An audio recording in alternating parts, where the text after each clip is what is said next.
প্রিয় দর্শক, সবাইকে শুভেচ্ছা জানাচ্ছি। পৃথিবীর যেই প্রান্ত থেকে যারা দেখছেন সবার জন্য শুভকামনা, ভালোবাসা রইল আমার। বেশ কিছু গুরুত্বপূর্ণ খবর আছে দুপুরের লাইভ সেশনে।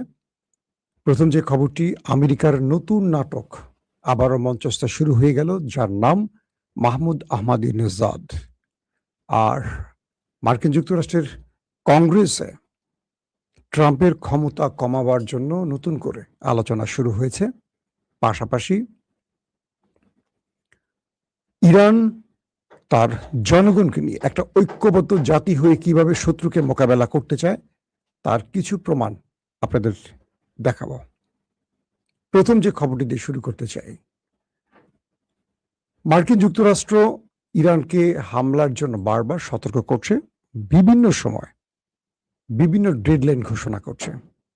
আর ডেডলাইনগুলো ইরানকে বারবার ভয় দেখাবার জন্য করছে, আর ইরান সেই ভয়কে উপেক্ষা করে পাল্টা জবাব দিচ্ছে আমেরিকাকে।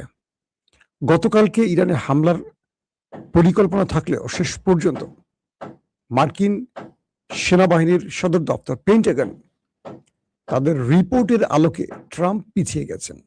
যদিও ট্রাম্প বলেছিলেন গালফ কান্ট্রির অনুরোধে তিনি 3 দিন পিছিয়েছেন। পরে জানা গেছে ইরানের রণপ্রস্তুতি এবং প্রতিরক্ষা ব্যবস্থার যে প্যাটার্ন পরিবর্তন এবং তাদের যে যুদ্ধবিমান F-35কে ধ্বংসের ইরানের যে প্রস্তুতি, এই খবরগুলো পেন্টাগন জেনে গেছে গোয়েন্দা সূত্রে, যার আলোকে আমেরিকা ইরানে আক্রমণ করে বড় ক্ষতির মুখে পড়তে পারে সেই আশঙ্কা থেকে যুদ্ধ 3 দিনের জন্য পিছিয়েছে, শুক্র শনি রবি পর্যন্ত। এবং বলা হয়েছে এই 3 দিনের সময় দেয়া হয়েছে ইরানকে। ইরান বলছে আমাদের সময়ের কোনো প্রয়োজন নেই, তোমরা যখন ইচ্ছে অ্যাটাক করতে পারো, কারণ তোমরা অ্যাটাক করলে আমরা যে পাল্টা জবাব দিব সেটা তোমাদেরকে আরো বড় ধাক্কা দেবে। এই পরিস্থিতির মধ্যে আমেরিকা বা ডোনাল্ড ট্রাম্প তিনি নড়ে চড়ে উঠেছেন। আসলে তিনি কি করবেন? একদিকে তার উপর চাপ আছে ইসরায়েলের, অন্যদিকে তার উপর যুদ্ধ না করার চাপ আছে তার দেশের ভেতর থেকে। তিনি এখন কি করবেন? নিউ ইয়র্ক টাইমস, মার্কিন অন্যতম একটি গণমাধ্যম, তাদের একটি প্রতিবেদন বলছে মিস্টার প্রেসিডেন্ট ট্রাম্প তিনি সবচেয়ে বড় সংকটে আছেন, কারণ কংগ্রেসে তারকে নিয়ে যে নতুন আলোচনা শুরু হয়েছে সেটা হলো প্রেসিডেন্টের ক্ষমতা কমাবার। সেখানে বলা হয়েছে যে ট্রাম্প যেন ইরানে তার ইচ্ছে মতো আক্রমণ করে আমেরিকাকে বড় রকম ধ্বংসের মুখে না ফেলায়। অর্থাৎ ইরানে আক্রমণ করার ফলে আমেরিকা যেই মাসুল দেবে বা যে ক্ষতির মুখে পড়বে, এই কাজে আমেরিকাকে নিরুৎসাহিত করতে, মানে ট্রাম্পকে নিরুৎসাহিত করতে কংগ্রেস এমন কোনো বিল বা প্রস্তাব আনতে পারে যেখান থেকে ট্রাম্প চাইলেই নিজের ইচ্ছে মতো কোনো দেশে যুদ্ধ ছড়িয়ে দিতে পারবে না, যতক্ষণ না দেশটির সেই টিম, মানে যুদ্ধের জন্য যাদের অনুমোদন প্রয়োজন তাদের অনুমতি রেখে ট্রাম্প হামলা করতে না পারে। এটিও ট্রাম্পের জন্য একটি বড় ধাক্কা এবং ইসরায়েলের জন্য টেনশনের কারণ। মূল যে খবরটি সেটি হলো ইরানের ভেতরে জনগণ এখন ঐক্যবদ্ধ হয়ে গেছে। ইরানের তেহরানে ইমাম হোসেন প্যারেডের সামনে আজকে অজস্র মানুষকে দেখা গেল। কি হচ্ছিল সেখানে? রাষ্ট্রীয় টেলিভিশনের সংবাদে দেখলাম সেখানে একটি বিয়ের অনুষ্ঠান চলছিল। সে বিয়ের অনুষ্ঠানে হাজারো নারী পুরুষ এসেছেন নতুন বিবাহিতদের বরণ করতে, কিন্তু বর কনে এলেন হাতে অস্ত্র নিয়ে, আগ্নেয়াস্ত্র নিয়ে, এবং তারা বলছেন আমরা আমাদের রাষ্ট্রকে রক্ষায়, ইরানকে রক্ষায় সবচেয়ে বড় আত্মাহুতি দিতে প্রস্তুত আছি। কে বলছে? সে টেলিভিশনের সামনে বর কনে। মসজিদে মসজিদে চলছে এখন যুদ্ধের প্রস্তুতি। ইরানের জাতি পুরো আমেরিকার বিরুদ্ধে লড়াইয়ের জন্য প্রস্তুতি নিয়ে ফেলেছে। একটা দেশের বর কনে যাদের নতুন জীবন শুরু হচ্ছে, হাতে মেহেদি থাকবে, হাতে শুধু মেহেদি নয়, শরীরে নতুন পোশাক থাকবে, বরকনে সব আছে, শুধু হাতে একটি নতুন অস্ত্র তারা নিয়ে এসছে। তারা নিজের আত্মরক্ষার জন্য লড়াই করতে চায় শত্রুর বিরুদ্ধে। এই পণ, এই শপথ ইরানকে এমন এক উচ্চতায় নিয়ে গেছে, পুরো পৃথিবী সেটা তাকিয়ে তাকিয়ে দেখছে একটা জাতি তার রাষ্ট্রকে কিভাবে রক্ষা করতে পারে। যে দেশে এমন জাতি থাকে সেই জাতিকে কেউ পেছাতে পারে না।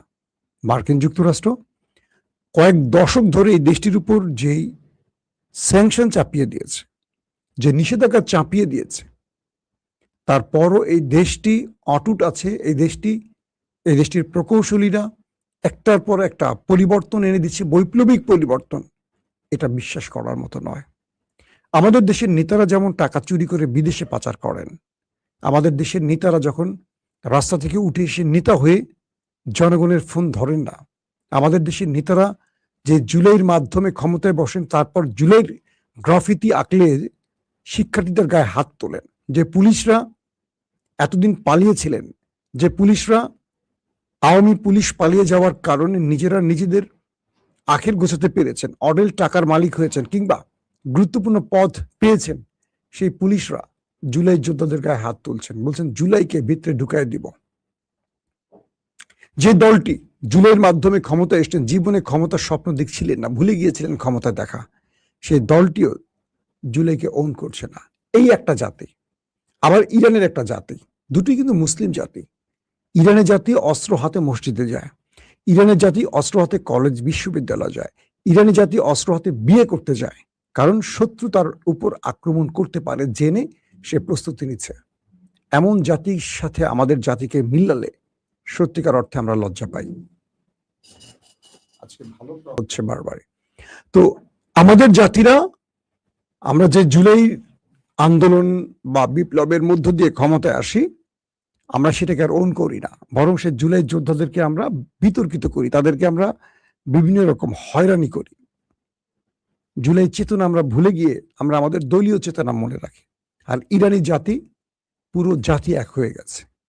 বিয়ের বর কনে অস্ত্র হাতে তেহরানের একেবারে মূল স্কোয়ার ইমাম হোসেন স্কোয়ারে গিয়ে তারা হাজারো লক্ষ মানুষকে সাক্ষী রেখে বিয়ে করছেন, মসজিদের মিম্বারে অস্ত্র রেখে নামাজ পড়ছেন। এই একটা জাতি, নতুন একটা জাতি।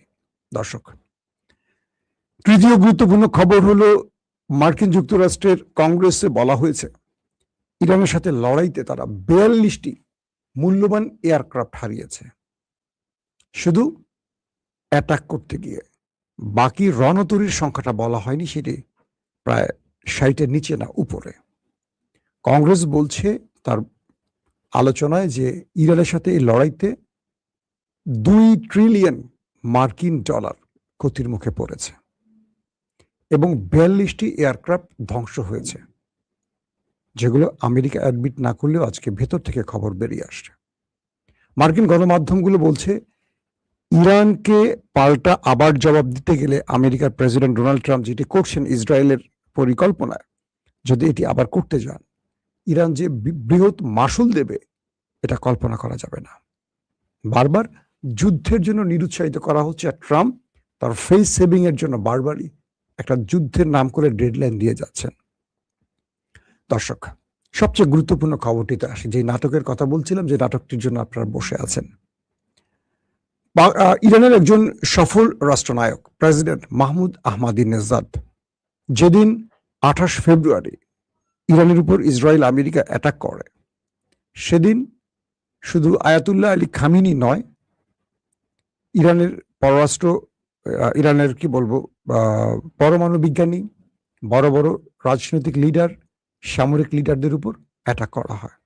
সেই সময় ইরানের সাবেক প্রেসিডেন্ট মাহমুদ আহমাদিনেজাদের বাড়িতেও হামলা করা হয়, তার নিরাপত্তা রক্ষীরা, বডিগার্ডরা সে সময় মারা যায়, মাহমুদ আহমাদিনেজাদ গুরুতর আহত হন। প্রথমে তার খবরটি জানা গেছে তিনি মারা গেছেন, বেশ কয়েকদিন পর জানা গেছে তিনি বেঁচে আছেন, বাট আহত হয়েছেন মারাত্মকভাবে। নিউ ইয়র্ক টাইমস, মার্কিন গণমাধ্যম, বলছে যে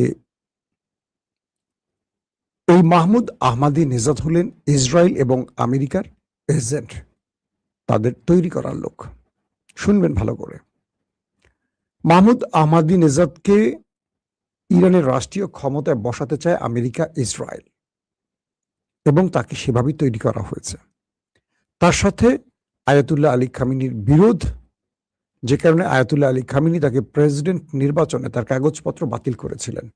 বেশ কয়েকজনকে বৈধতা দেওয়া হয়, এর মধ্যে প্রেসিডেন্ট হয়েছেন মাসুদ পেজেশকিয়ান, যাকে আয়াতুল্লাহ আলী খামিনি পছন্দ করতেন না সংস্কারবাদী হিসেবে। কিন্তু কট্টর ধর্মভীরু যে ব্যক্তি বা কট্টর খামেনিপন্থী যিনি, তিনি এই নির্বাচনে পরাজিত হন। কিন্তু মাহমুদ আহমাদিনেজাদও আয়াতুল্লাহ আলী খামেনির সমালোচক ছিলেন বলে তাকে এই নির্বাচনে আসতে দেয়া হয়নি। তিনি পরপর দুবার প্রেসিডেন্ট ছিলেন, এরপর গ্যাপ দিয়েছেন, আবার আইন অনুযায়ী তিনি ইরানের প্রেসিডেন্ট নির্বাচন করতে পারবেন বা প্রেসিডেন্ট হতে পারবেন। তো বলা হচ্ছে, নিউ ইয়র্ক টাইমস বলছে যে এই ব্যক্তি মূলত ইসরায়েলের চর, ইসরায়েল এবং আমেরিকার। তিনি আমেরিকা এবং ইসরায়েলের হয়ে মূলত ইরানের মধ্যে একটা রেজিম চেঞ্জের জন্য কাজ করছেন, ওই দুটো রাষ্ট্রের হয়ে। আরো অনেক তথ্য দেওয়া হয়েছে। আসলে ঘটনা কতটুকু সত্য, ইরান এই ব্যাপারে কোনো বক্তব্য দেয়নি। তবে মাহমুদ আহমাদিনেজাদের যে সময়টি তিনি রাষ্ট্রপ্রধান ছিলেন, তখন আমার সাংবাদিকতার মাঝামাঝি বা শুরুর দিকটা, পুরো টাইমটা মনে নেই, তখন অনেকগুলো ঘটনা দেশে ঘটেছে। তিনি একজন সাচ্চা দেশপ্রেমিক ব্যক্তি এবং তিনি প্রেসিডেন্ট থাকা অবস্থায় বাসে করে তার কার্যালয়ে যেতেন এবং ইরানের জনগণ তাকে ব্যাপক ভালোবাসে।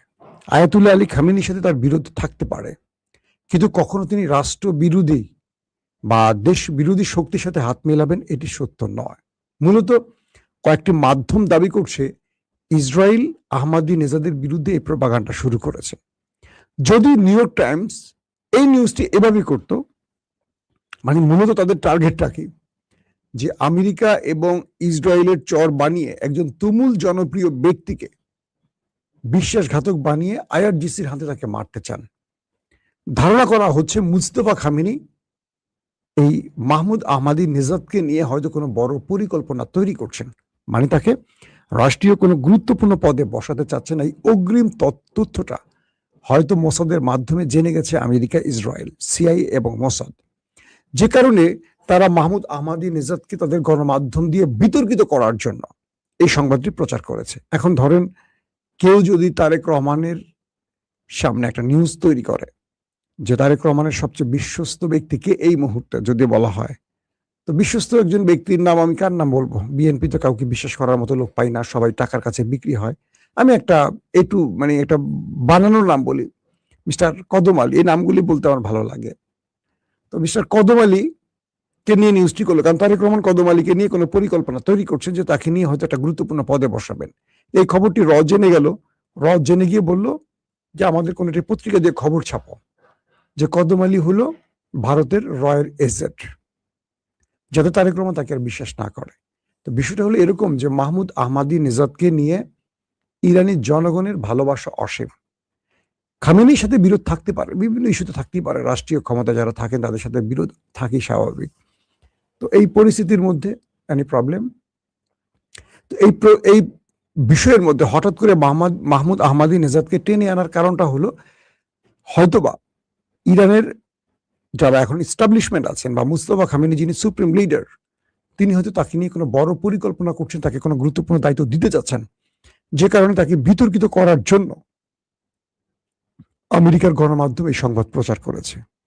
এর আগেও কয়েকজন সামরিক ব্যক্তির নামে এই গণমাধ্যমগুলো এরকম তথ্য প্রচার করেছে। প্রশ্ন হলো, ইরানের মধ্যে অনেক ইসরায়েলি এজেন্ট আছে, তাদের নাম তো কখনো বলছে না, যারা সেনাবাহিনীর গুরুত্বপূর্ণ পদে বসে আছে, রাজনীতির গুরুত্বপূর্ণ পদে বসে আছে। যদি মাহমুদ আহমাদিনেজাদ ইসরায়েল আমেরিকার চর হবে, তাহলে প্রথম দিন তার উপরে অ্যাটাক করলো কেন? তার পরিবারের অনেক সদস্য মারা গেল কি করে? এই প্রশ্নগুলো আসবেই স্বাভাবিক। তো মনে করা হচ্ছে সামনের শীঘ্রই তাকে হয়তো রাষ্ট্রীয় কোনো গুরুত্বপূর্ণ পদে দেখতে চাচ্ছে ইরানের আইআরজিসি কিংবা মুস্তফা খামেনি, যে কারণে তাকে বিতর্কিত করতে চায়। কারণ আমেরিকার একটা আতঙ্ক বা জম ছিলেন, বা ইসরায়েলের জম ছিলেন এই মাহমুদ আহমাদিনেজাদ, এবং ইরান যে নিউক্লিয়ার বোমা তৈরি করবে এটি মুস্তফা খামেনির যে ড্রিম, এটির ক্ষেত্রে মুস্তফা খামেনি একজন বিশ্বস্ত পার্টনার চাচ্ছেন, হয়তোবা মাহমুদ আহমাদিনেজাদ। এবং ইরানের বর্তমান প্রেসিডেন্ট মাসুদ পেজেশকিয়ান, তিনিও কিন্তু সুপ্রিম কমান্ডার তার বাবা আয়াতুল্লাহ আলী খামেনির সমালোচক ছিলেন, কিন্তু তাকেও তিনি পছন্দ করতেন। এবং সাম্প্রতিক সময় 3 ঘন্টা মিটিং করেছিলেন মুস্তফা খামেনির সাথে প্রেসিডেন্ট মাসুদ পেজেশকিয়ান, এবং বলছেন ইরানি জাতি ঐক্যবদ্ধ এবং মুস্তফা খামেনির নেতৃত্বে ইরান আগামী দিন এগিয়ে যাবে। তার মানে তাদের ভেতরের বিরোধগুলো দূর হয়ে গেছে, এখন একটা ইরান, ঐক্যবদ্ধ ইরান আমরা দেখতে পাচ্ছি। দর্শক, আমেরিকা যে নাটকগুলো করছে, ইসরায়েল আমেরিকা তার প্রচার মাধ্যম দিয়ে বা যেভাবে নাটকগুলো করছে, এই নাটকগুলো যে ইরানের জাতি বিশ্বাস করছে না বা এই নাটকগুলো যে শেষ পর্যন্ত হালে পানি পাচ্ছে না, অ্যাটলিস্ট এটা তো আপনারা বুঝতে পারছেন। কারণ আমার মতো একজন মানুষ বাংলাদেশ থেকে বসে যে তথ্য বুঝি সেটাকে ইরান বোঝে না। তো ট্রাম্পের সামনে আসলে কোনো ফেস সেভিং দিচ্ছে না ইরান।